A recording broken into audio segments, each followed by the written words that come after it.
course, we have a whole lot of major problems with black women. And at the same time, we claim that we're disappointed in black women.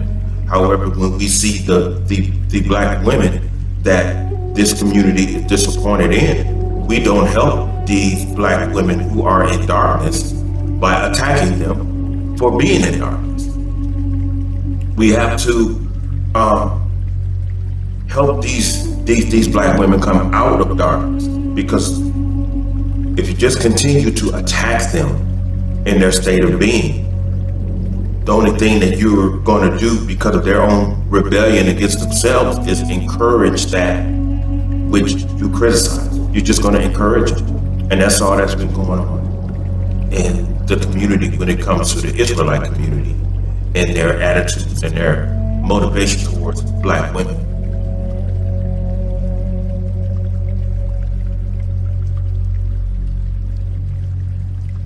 Encouragement has a dual nature. You can either encourage people to do better, or you can encourage people to remain where they are or do worse. And what is meant by that is that the majority of our black women today, they view us in the same light. And so you have to be careful on how you distribute information. When you see these black women walking past you while you're out there, I'm speaking to the Israelite community. When you see these black women walking past them, past you, what black women need to hear and what they need to know is that they're still loved. Because I'm gonna tell you something. From conversing with a whole lot of black women, most black women today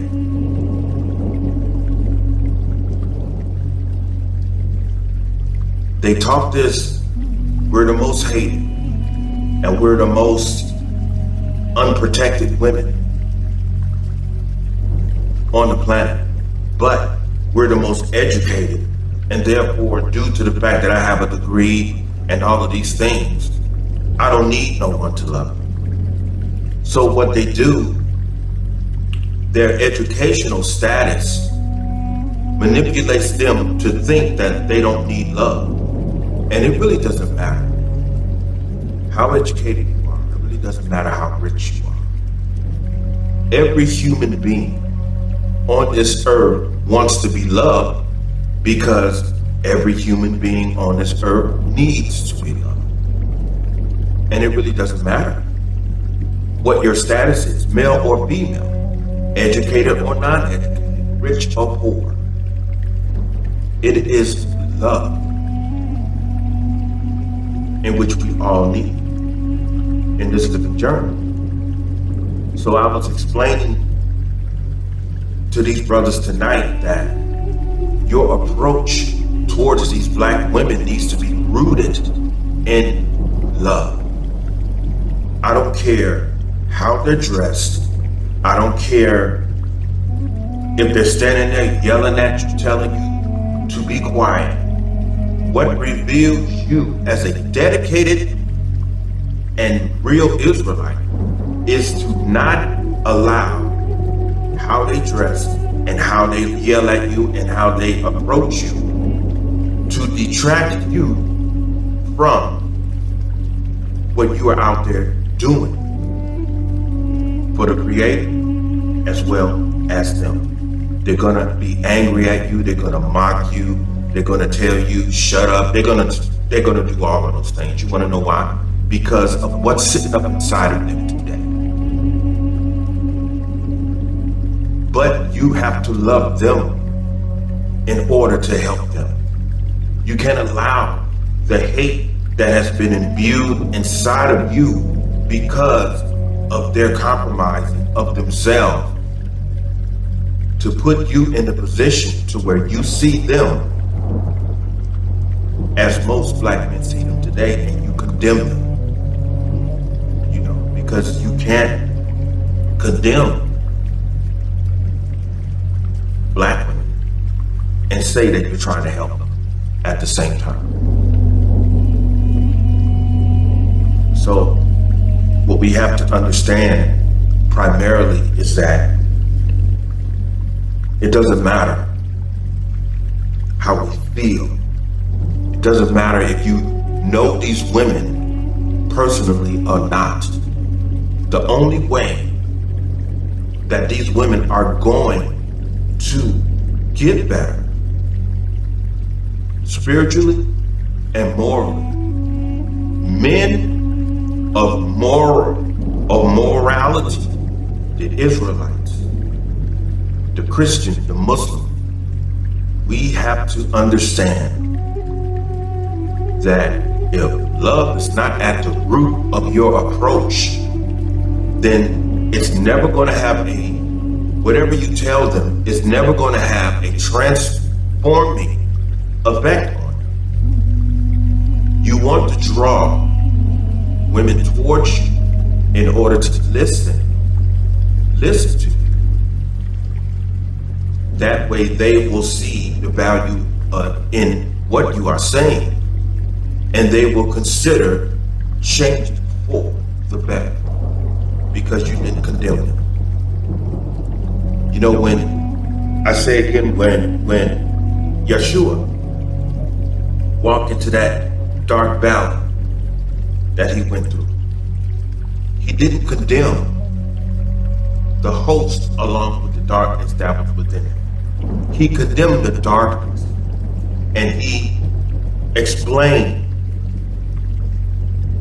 the principles of the evil principles of these darkness, this area of darkness within him. And when he helped them understand that there is in fact an evil enemy inside of them, and their submission to this entity, this evil entity inside of them, made them enemies of themselves.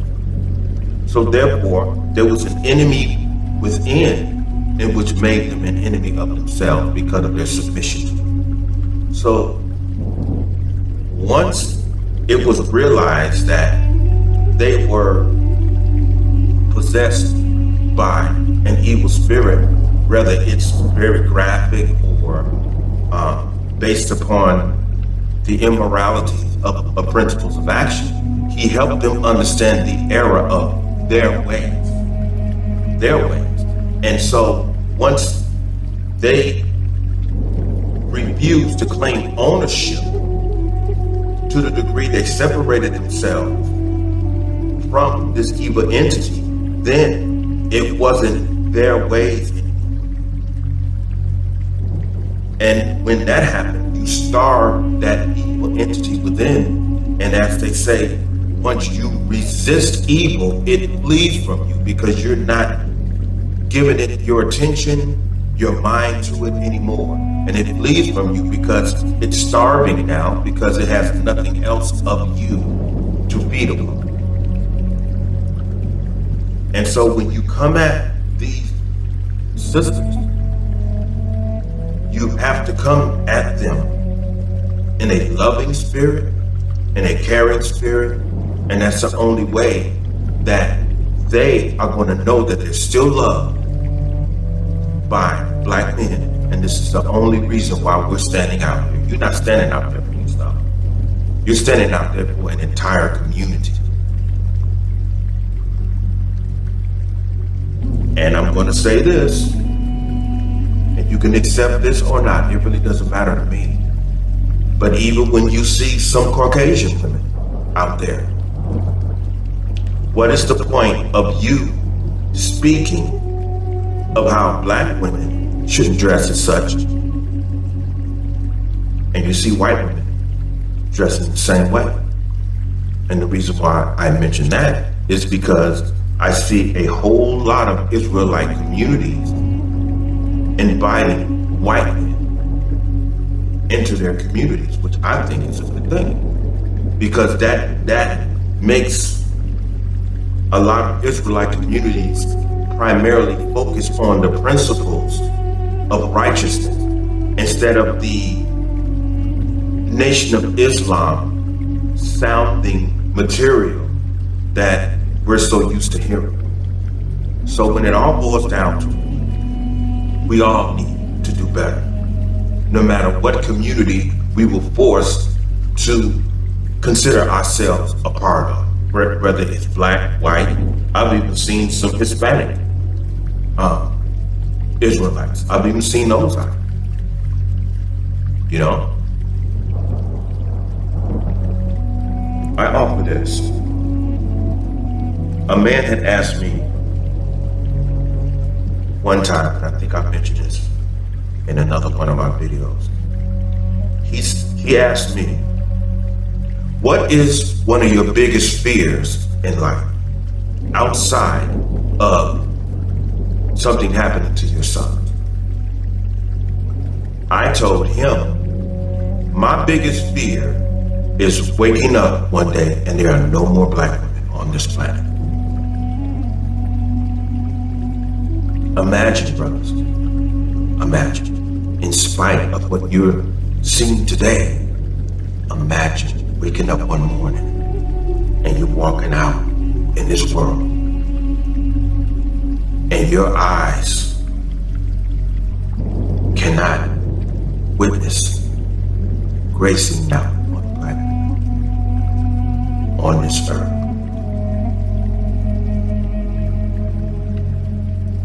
To me, that's terrifying.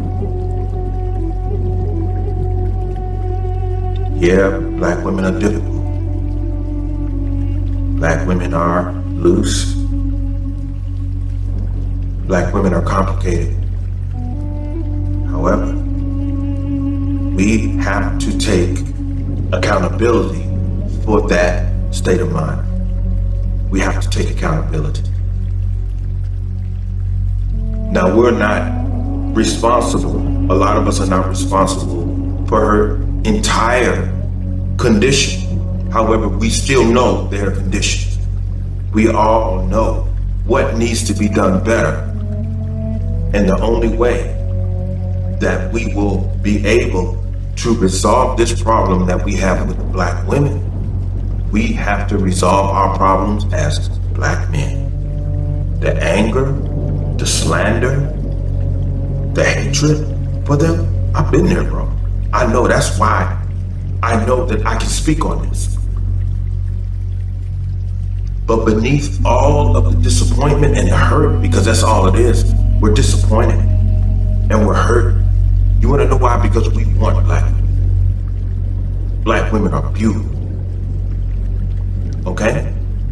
They are the most beautiful women on this planet. We hate them today because we love them, if that makes sense. We hate their current condition this day because we love them. However, the effects of the hatred that we have to understand that we're not going to be able to get through to these black women if we've already condemned them.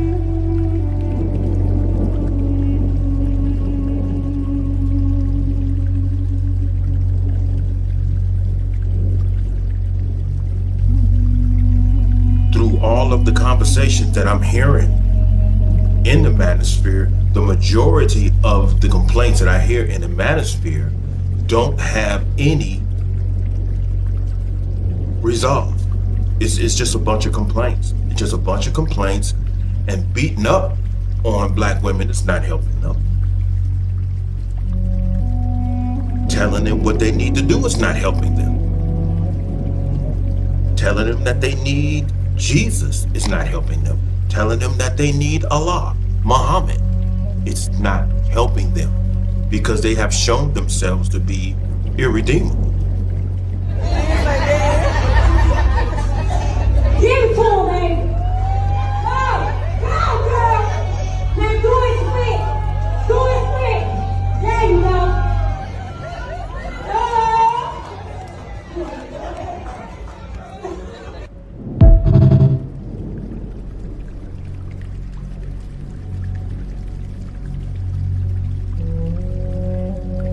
If if they don't respect the dead, bro, what makes you think they're going to respect the living? They are at a state right now to where only God can help them. And I would suggest, it's just my personal suggestion, that a lot of you brothers need to just find something more important to talk about than black women. Because black women are gone. That ship has sailed. That ship has sailed. Now, a lot of people may say, as they say all the time, well, all black women are not like that. Fine.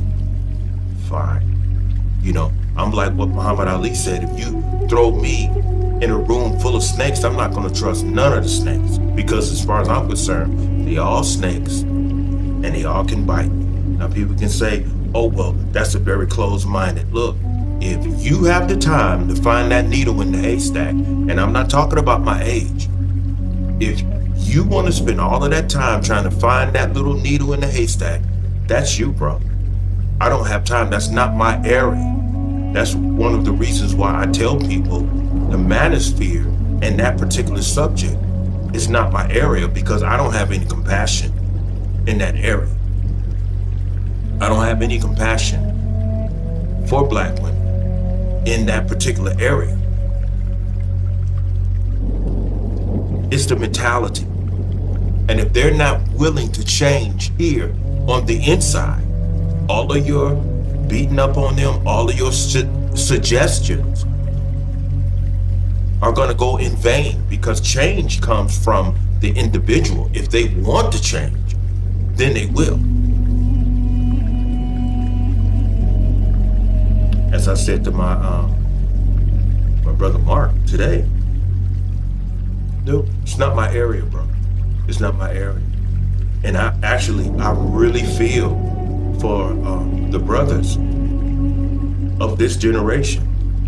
And when I see things like the video that I just shown, I thank God that I am going to be 62 years old January the 20th.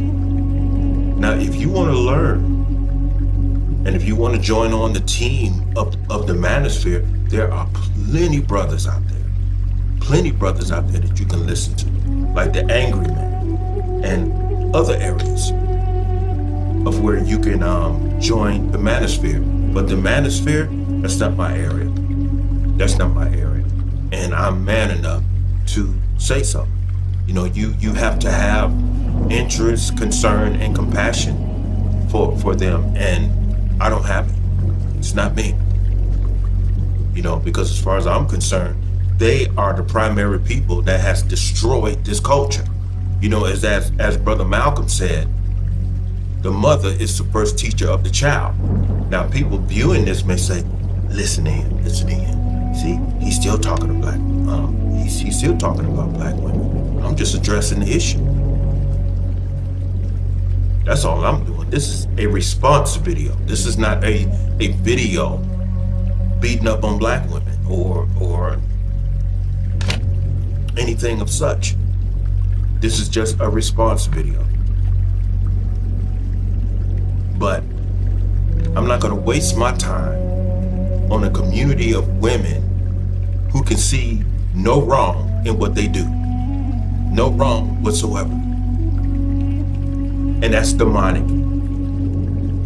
Because if you met Satan or the devil himself and told him that he was wrong, he would tell you, no, I'm not, I'm right. And that's how these women are today. You can't tell them that they're wrong. And that's demonic. Because to them, they're right. They are right all the time and ashamed of nothing. They have no shame at all. So, this is the reason why I stay out of the manosphere, because my videos will be extremely brutal and extremely honest, and I don't have time to corrupt myself. I don't want to give myself to something like that's going to warp me. I'm at a good place where I'm at right now, and I'm consistently growing. So there are other brothers out there that are better equipped to deal with it. Because if I had my way, wouldn't none of you be here? I'd have got rid of you a long time ago.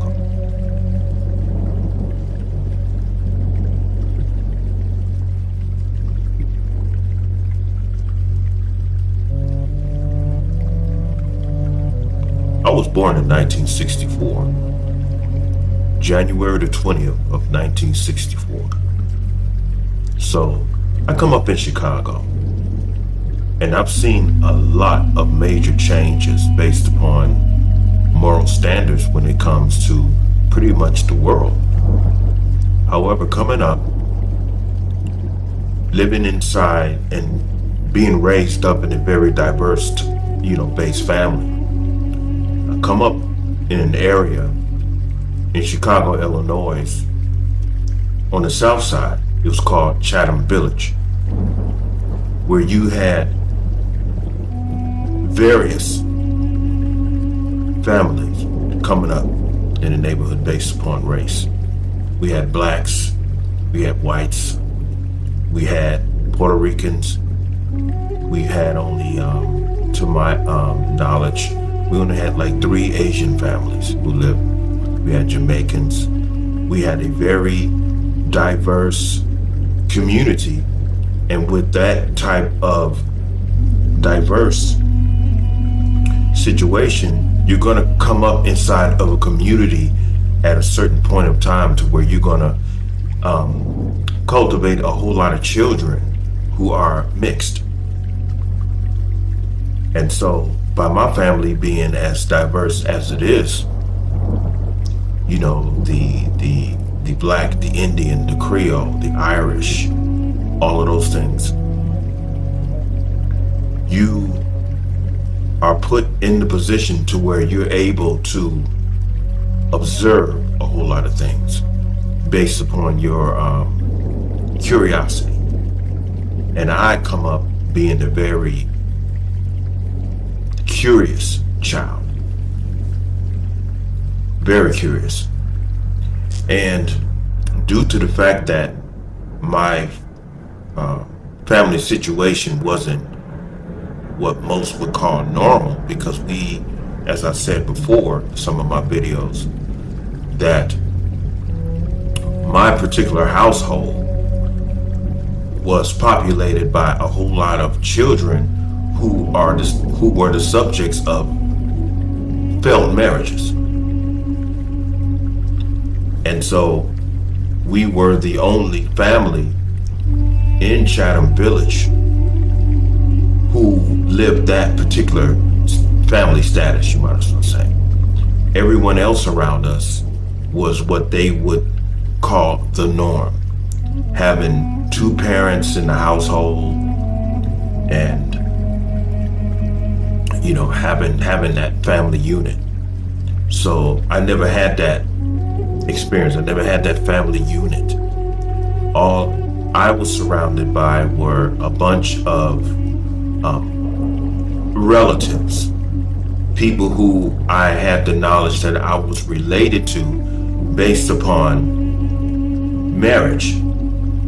But as far as a relationship based upon those family titles, I didn't have that. I had people around me who were known to be my uncles biologically, but I didn't have a uncle and nephew relationship with them on a full-time basis. I would say it was more so like between 15 to 20%. I had aunts. I didn't have a auntie and nephew relationship. Everything was related, but we were related, but we wasn't family members. The only time that I felt as though I had a real family unit in terms of being able to feel that these people were my family members was around the Christmas holiday.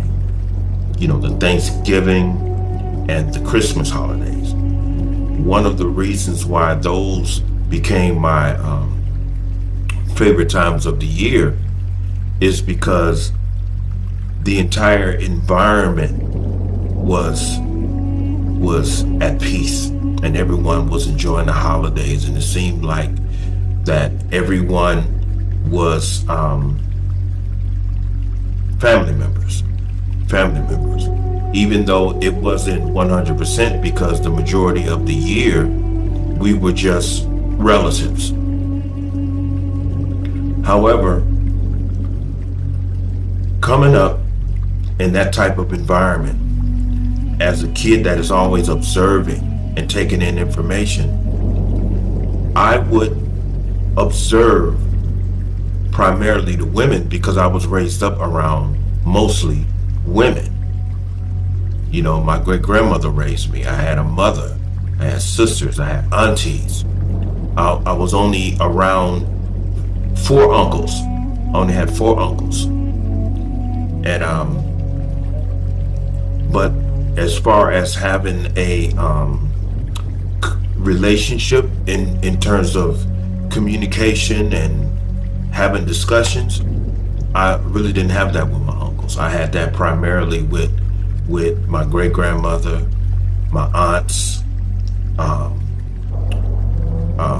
and that was pretty much it. I didn't really have a relationship at all with my sister. My sister always acted as though she didn't like me, and at a time I'd asked my mother about it, and my mother had told me that my sister always wanted to be the only child, and so I didn't really have an intellectual or emotional relationship with her. She was just there, you know. But I bring all of this up is because I come up in a time of where I felt like, especially looking back today, I feel like during the 70s, that was when black women had started to decline morally. And this revealed itself in the blaxploitation films. My family was very good friends with brother Ron O'Neal, the late Ron O'Neal, who played the character Superfly. And what I would notice is that when he came over and he showed my uncles the main poster that was going to be put up in the theaters in Chicago before you walk in, they used to have all of these big posters. And as a kid, what I noticed is that Uncle Ron, he told me to call him Uncle Ron because he was very close to my family, and we grew kind of tight, and so he told me to call him Uncle Ron. So I'm just doing that out of respect, and that's exactly the way that I saw him, and I felt an uncle and nephew type relationship with him, primarily more than my own biological uncles. But what I noticed about the Superfly poster is that it had Priest standing there with a suit and he had a pistol. But hanging onto his legs was a couple of black women. So you're looking at a drug dealer, an angry and sad man, a very highly ambitious man, even though he was trying to get out. However, the lifestyle that he was living was very attractive to these women. You look at the movie, The Mac, he's standing there. Women are all around. So, we knew this pimp His name was Red. And he was black and Irish, the same as Brother Malcolm was. And Red was a pimp. Red was very tall, just like Brother Malcolm. But Red was, because Brother Malcolm X was 6'5.5". But Red was only 6'3.5". But he was he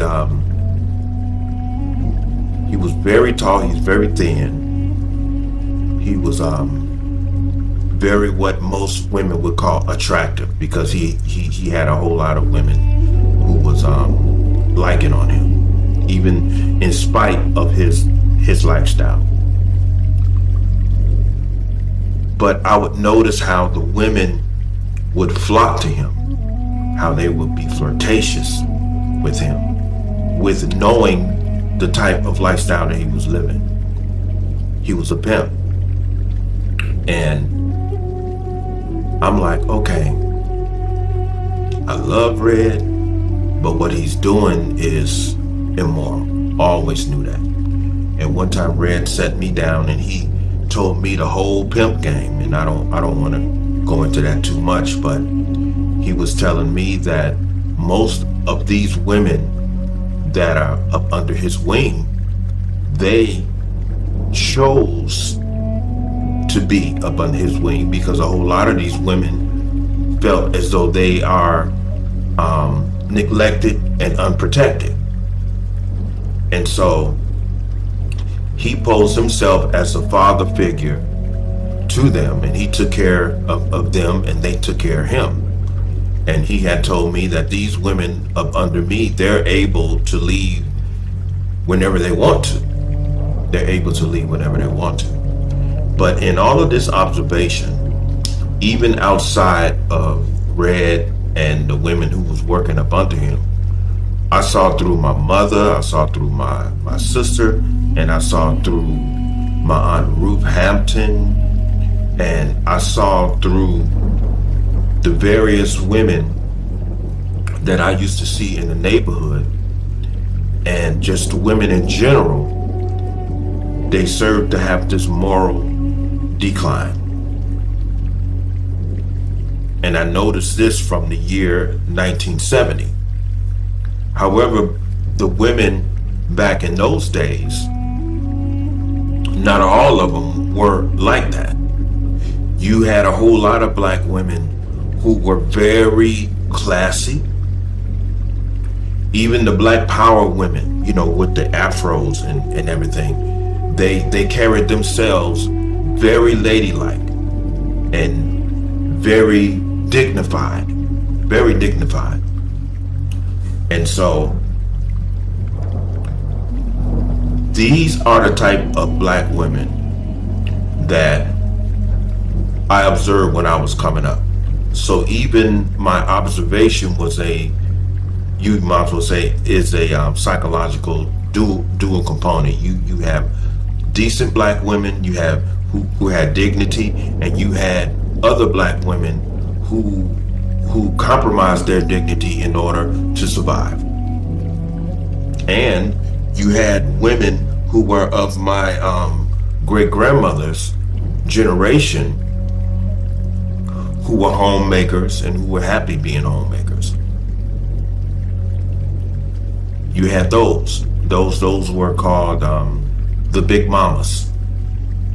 You know, this is why I really never agreed with Tyler Perry's Big Mama Act, because he was saying that we all know women like Medea. I didn't know anyone like this Medea thing that he created. I didn't know anyone like that. My particular experience when I was coming up, women like my great-grandmother and women in the community, they were homemakers, and they had a very high level of respect and dignity. And even though you had women like my mother who were much younger, she was in that realm, you might as well say, of where she was always in the club. She was dating a whole lot of different men. She was dating a whole lot of celebrities like Smokey Robinson and Flip Wilson, and it was just it was something else. But as you go on, you go into the 80s, hip hop hits the scene. All of a sudden you had 2 Live Crew with so-called Uncle Luke. Next thing you know, here come the crazy rappers, you know, like the Little Kims and the Trinas and all of this. And as you're sitting back and you are observing this, and your observation, you have no choice but to, and you're noticing that something has shifted, and now you're looking at something unlike you've experienced in your past. And so when you notice these things, your mind automatically goes into a state of comparison the current women to the women of the past that you come up and you're looking at this and you're like, well, what's happening to our women? Where's all this coming from? Where's all of this coming from? And so, as time goes on in the entertainment field, these music producers, they put all of this raunchiness out, and it's all connected to lust and money and all of this, and you put a whole lot of these entertainers in a position to where they can enforce this filth at any given time because these people have been made wealthy. And so with the effects of hip hop, feminism, raunchiness, a lot of these women offer themselves to be sexualized. A lot of these women sexualize themselves. And this today is what you end up with. All of this is being done right in front of the children, just like that video where the woman was twerking right next to someone who had deceased in an open coffin, and she's twerking. But if you observe, you had children sitting in the front.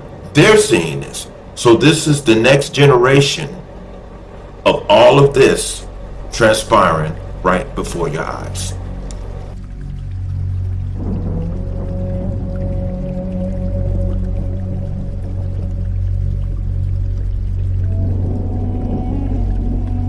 And so when you're watching this, you're noticing that this filth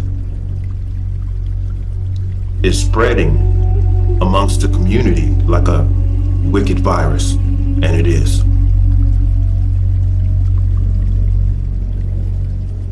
And there's a mentality that comes along with this whole strong and independent thing. And as time goes on, you start feeling hurt because these are, if you think this way, these are the community of women who raised you. However, these are not the women who raised you. That's what a whole lot of us men forget.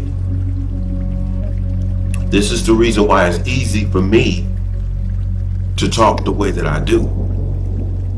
Now, one of the reasons why I was telling the Israelite community how to deal with this and how to talk to black women, that was back when I felt as though black women had hope.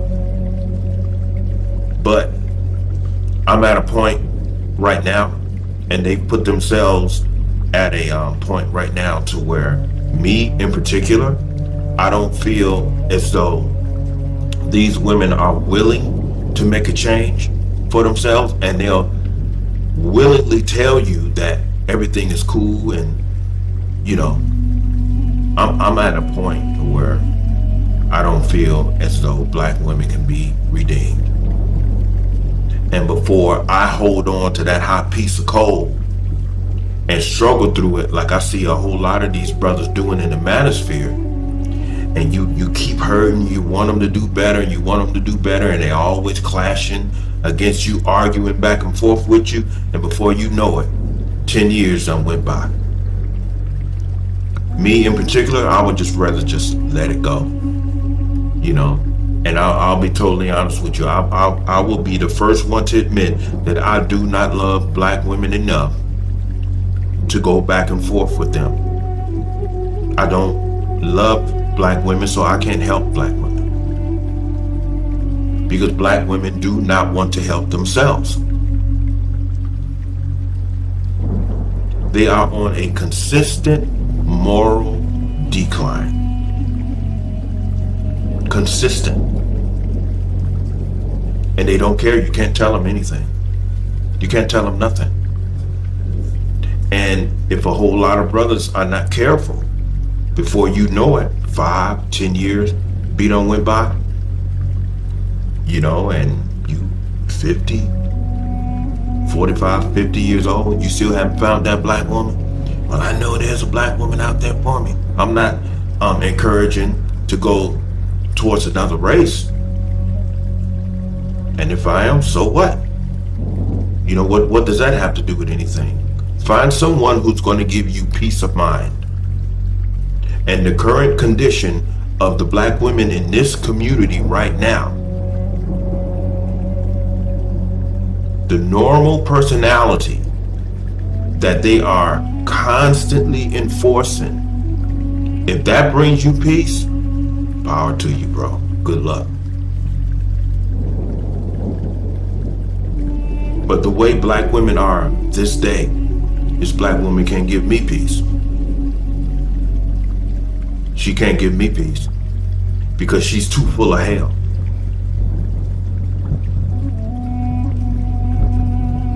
And she is unwilling to change. And therefore, she is, to my understanding, irredeemable. She's irredeemable. This is the way it is with them. That's why I don't involve myself in the manosphere, because if you're just sitting up beating up on them, okay, we all sit up and we talk about the problems that black women have. What are the solutions? What are the solutions? Well, we need to come together. We need to take care of our kids. We need to do this. Those are basic things that we know that black women should be doing. Black women know what she should be doing. The whole thing is we're gonna eventually have to go deeper than that, because that surface level conversation is not causing any transformation in these black women today. Now, Brother Kevin Samuels, he did a whole lot of work, and he was trying to help them understand where their flaws was. And he was even trying to advise them at the same time of what they could do to make their lives better, by telling them that they have to become better in order to attract better men. However, when that brother passed away, they danced on his grave. They mocked his death. It's equivalent to the video of the woman at the funeral in front of an open casket, twerking in front of this man's face, right in front of children.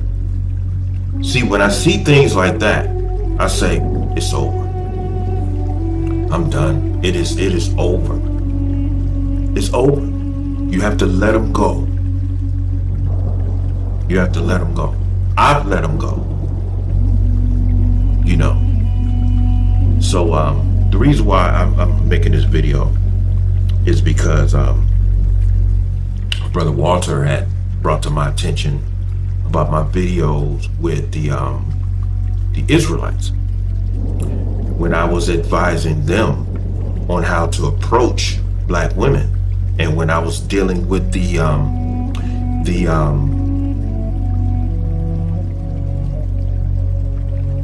video when I was saying that there's a dual component when it comes to encouraging someone. You can encourage them to do better. You can encourage them to do worse, which means continue what they're doing that is self-destructive. It's all about the way that you approach them. And he said, "You do remember that video?" I'm like, "Yeah, of course I remember. I remember it. I also remember where my thinking process was when I made the video. However, I'm also man enough to tell people that that's not my area. So those brothers who are in that area, I can at least encourage them on how to better deal with themselves if they want a certain result when it comes to black women. But me personally, it's not my area because I've let them go. I've let them go. So that's pretty much it when it comes to this particular video, because like I said, I'm not going to get caught up in making videos about black women. You know, I'm not going to get caught up in that. I'm concerned about humanity as a whole.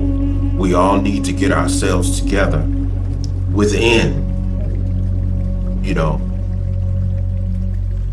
and that's the only way the world is going to become a better place. We have to all decide to become better human beings. But this current black woman today, she's not interested in that. And time is sacred.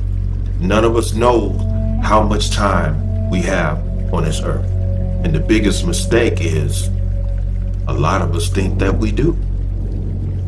Oh, I've got plenty of time left. You don't know how much time you have. Time is sacred. At any given moment, God can take you right from this planet. So why not utilize your sacred time on doing something that is productive instead of dealing with a whole bunch of women who are self-destructive? Because if you choose to deal with a whole lot of women who are self-destructive, then that reveals your self-destructive nature within yourself until you get to the point to where you stop hoping and dreaming and just see things as they are. You have to see them as they are. And the only person that can help them, that can get them together, is God and themselves.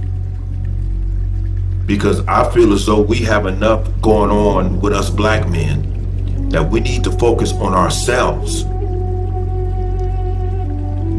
and stop spending so much time worrying about a group of women that are not worried about themselves. Black men need to build themselves. We need to build ourselves. We need to worry about ourselves. We need to do what is best for us. Just see it for what it is. Get all of this racism out of your mind, or whatever you want to call it. You do not have a moral or cultural obligation to be with a group of women who don't love you and who don't respect you. There could very well be someone out there who is of another community that will love you and give you the peace that your life journey needs. I feel as though black women today have showed the black community that they don't care about it at all. That's one of the reasons why these children are so out of control. This is the reason why the culture has went to hell. And then whenever you point that out, they're always saying, well, you know, even Malcolm X has said that the black woman is the most unprotected woman in the earth. He was talking about the black women back in those times when he said those things. He's not talking about these current black women. You can't tell these women nothing. They're strong and independent. They can protect themselves. See, they utilize that what Brother Malcolm said to try to make everyone feel all kind of sideways, you know, the moment that you get on the case about them. But I'm telling you, Malcolm X was not talking about you modern black women. He wasn't talking about you. He was talking about the women back in those times. I mean, if you listen, it's common sense. The black woman currently, I'm just adding that, is the most unprotected woman on the planet. He was talking about the women back in those days. This is where he got that perception from, his personal analysis. He was talking about the black women back in those days. Ask yourself, if Brother Malcolm X was still alive today, would he be saying that? If Brother Malcolm X was alive this day, do you think as black women that he would be pleased with you?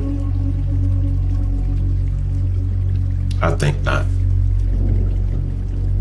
Everyone have a good night.